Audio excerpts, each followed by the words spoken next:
Hello guys, നമ്മുടെ ചാനലിലെ പുതിയൊരു വീഡിയോയിലേക്ക് എല്ലാവർക്കും സ്വാഗതം. അപ്പോൾ ഇന്ന് നമുക്ക് ഒരു ടേസ്റ്റി ആയിട്ടുള്ള അടമാങ്ങ അച്ചാറിൻ്റെ റെസിപ്പി കണ്ടാലോ.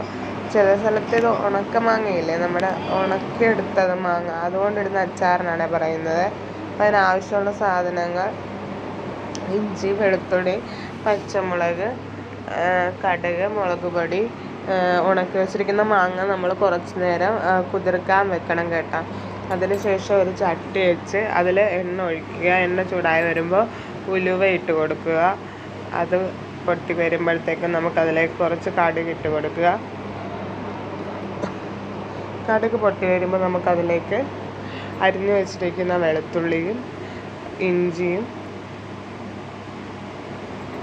പച്ചമുളകും ഇട്ട് കൊടുക്കുക. അതിനുശേഷം അതെല്ലാം കൂടെ ഒന്ന് വഴറ്റിയെടുക്കുക. കുറച്ച് കറിവേപ്പിലയും കൂടി ഇട്ട് കൊടുക്കണം കേട്ടോ. അപ്പം നമുക്കതെല്ലാം കൂടെ ഒന്ന് വഴറ്റി കൊടുക്കാം.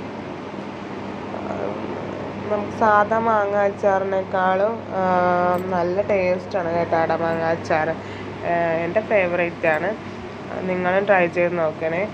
അപ്പം നമ്മൾ അതിലേക്ക് കുറച്ച് കായം കൂടി ഇട്ടിട്ടുണ്ട്. അപ്പോൾ എൻ്റെ കയ്യിലിരിക്കുന്ന കട്ടിയായിട്ടുള്ള കായമാണ്. പൊടിയായിട്ടുള്ള കായവും ചേർക്കാം.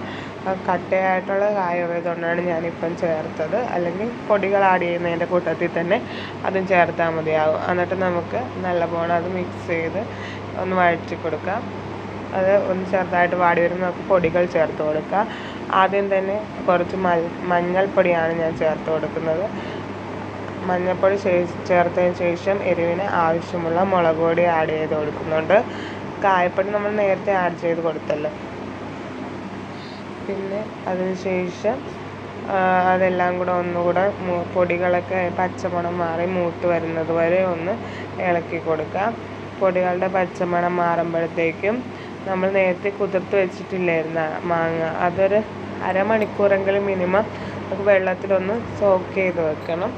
എന്നാലേ അതൊരു നമുക്കിതിനാവശ്യമുള്ള ഒരു പരുവത്തിലേക്ക് എത്തത്തുള്ളൂ. അപ്പോൾ ഈ അരപ്പിലേക്ക് നമ്മൾ ആവശ്യത്തിനുള്ള ഉപ്പും കൂടെ ഇപ്പം ചേർത്ത് കൊടുക്കുന്നുണ്ട് കേട്ടോ.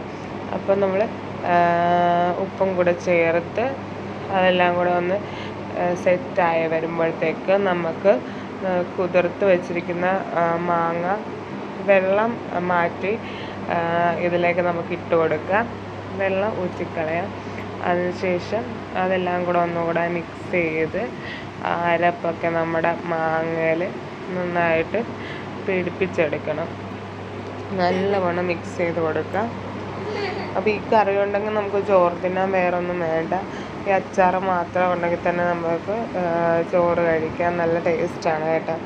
നമുക്കതെല്ലാം കൂടെ ഒന്ന് മിക്സ് ചെയ്ത ശേഷം ഒരു ശകലം വെള്ളം കൂടെ അതിൽ ആഡ് ചെയ്ത് കൊടുക്കുക. ഇതെല്ലാം കൂടെ ഒന്ന് സെറ്റായി വരാനാണ്.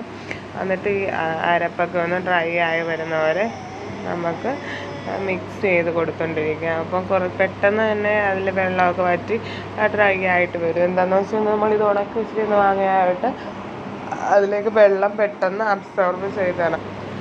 അപ്പോൾ ഇന്നത്തെ വീഡിയോ ഇത്രയൊക്കെ ഉള്ളായിരുന്നു. അപ്പോൾ നമ്മുടെ ചാനൽ ആരെങ്കിലും സബ്സ്ക്രൈബ് ചെയ്യാതെ കാണുന്നുണ്ടെങ്കിൽ പ്ലീസ് ഒന്ന് സബ്സ്ക്രൈബ് ചെയ്യണേ. അപ്പോൾ അടുത്തുള്ള ബെൽ ബട്ടൺ കൂടെ ഒന്ന് പ്രസ് ചെയ്യാൻ മറക്കല്ലേ. എങ്കിലും നമ്മൾ പുതിയ വീഡിയോ ഇടുമ്പോൾ നിങ്ങൾക്ക് നോട്ടിഫിക്കേഷൻ കിട്ടും. അപ്പോൾ അടുത്ത വീഡിയോ ഇടുന്നത് ടാറ്റാ.